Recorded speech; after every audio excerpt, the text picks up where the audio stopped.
Hi, folks. This is Professor Peter Vakunta. I'm talking to you from the United States of America. Hope you're having a great day, and I just wanted to take a few minutes of your time to talk about something that I hold very, very close to my heart. And this topic is the role of tribal politics in Africa.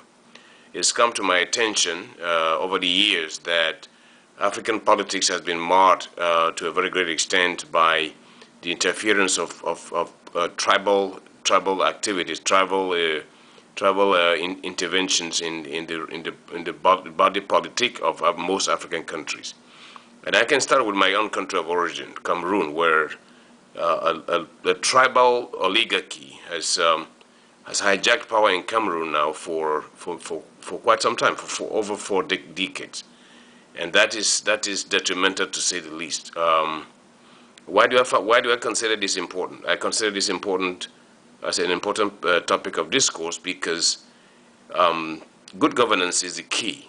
If a country, the success or the failure of a country is totally dependent on what kind of leadership that country possesses. If we have good leaders, they're going to be fair in their decision-making process.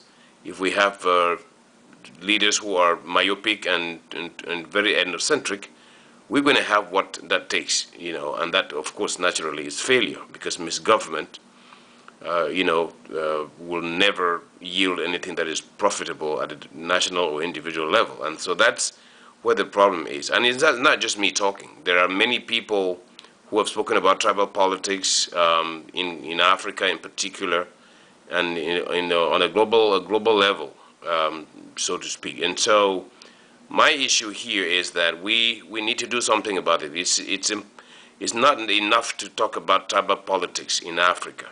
It is also very necessary that we seek genuine solutions to the problem that is plaguing the continent. Because if we don't do that, no other person is going to do that for us. The job is ours. The onus is ours to make sure that we are reviewing what we do in Africa in terms of governance, and to be able to utilize our voices and our votes to vote out people like the Paul Bias of Cameroon, the Obiangemas of Equatorial Guinea, the Musevenis of Uganda, and all those other, the rest of them who are hanging on to power, even though they're going very senile, because they have what I call the tribal base, okay? And we need to be able to stand up and say, enough is enough, and you guys must get out of there, or we're going to force you to leave the place, because the presidency is not a single tribe's property.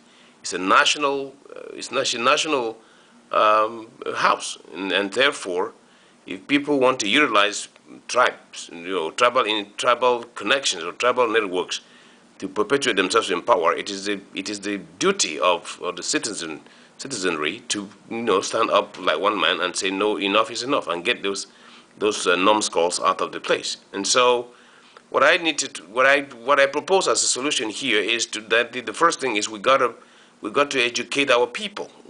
Some of our people don't even know their rights. They don't know that they have the right to stand up, and protest against bad governance.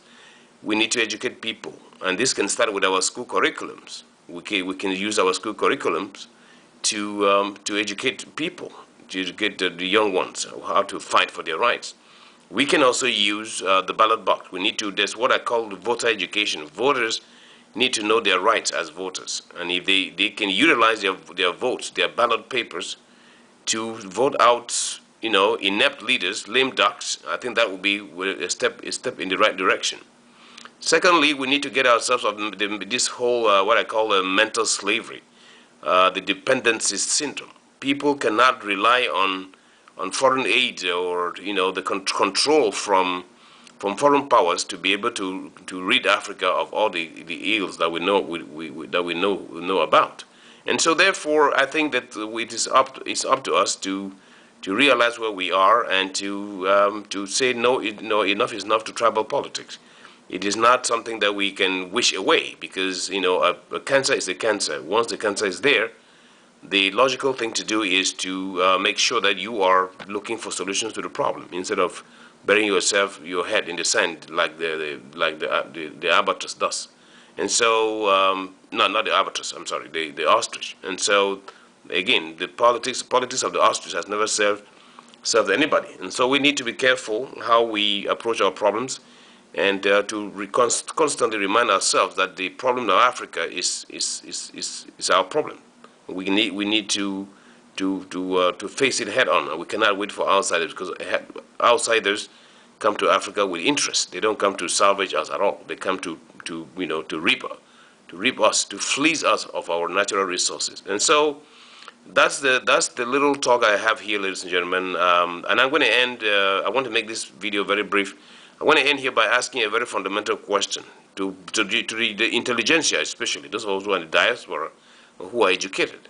If you were made the president of one of the countries in Africa today that is plagued by misgovernment, tribalism, and political nonsense that is going on there, would you go against the grain and change the status quo, or you're going to go along and uphold the status quo? What are you going to do?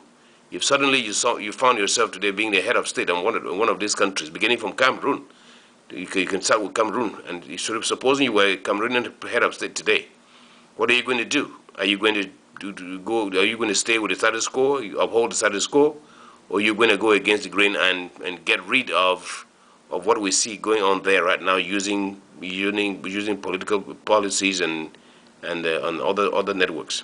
That's the question for you, ladies and gentlemen, and it's not a light question. Think about that. Thank you very much. Bye-bye.